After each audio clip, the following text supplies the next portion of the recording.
ছোট দল পেয়ে কানাডাকে কেমন করে হারালো দক্ষিণ আফ্রিকা? তবে কি এবারের বিশ্বকাপে চ্যাম্পিয়ন হতে যাচ্ছে সাউথ আফ্রিকা? মিডল অর্ডারে ভালো শুরুর পরও কেমন করে হারলো কানাডা?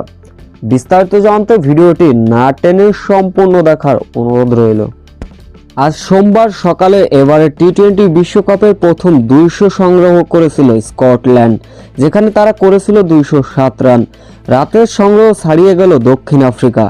আহমেদাবাদে কানাডার বিপক্ষে 4 উইকেটে 213 রানের বিশাল সংগ্রহ পেয়েছিল পটিয়ারা। হাফ সেঞ্চুরি আঁকিয়েছিলেন ইডেন মার্কারাম। টসে হেরে ব্যাট করতে নেমে 42 বলে 70 রানের উদ্বোধনী জুটি গড়েন মার্কারাম ও কুইন্টন ডিকক। 22 বলে 25 রান করে যখন কুইন্টন ডিকক আউট হলেন, 28 বলে মাত্র 50 তুলে নিয়েছিলেন মার্কারাম। 32 বলে 10-4 আর 1 ছক্কার সাথে পটিয়া অধিনায়ক করেছিলেন 59 রান। তাতে করে রেকর্ড পরিমাণ রান গড়তে সক্ষম হয়েছিল দক্ষিণ আফ্রিকা। নির্ধারিত ওভার 4 উইকেট 214 রানের লক্ষ্যমাত্রা ছুড়ে দিয়েছিল কানাডাকে। এই লক্ষ্য তাড়া করতে নেমে অবশ্য শুরুটা ভালো করতে পারেনি কানাডা। লুঙ্গি এনগিডির বলের সামনে যেন দাঁড়াতেই পারলেন না কানাডা। 45 রানে 4 উইকেট হারিয়েছিল কানাডা। এরপরে হারিস রীতিমতো ব্যাট হাতে তাণ্ডব চালানোর চেষ্টা করেছিলেন।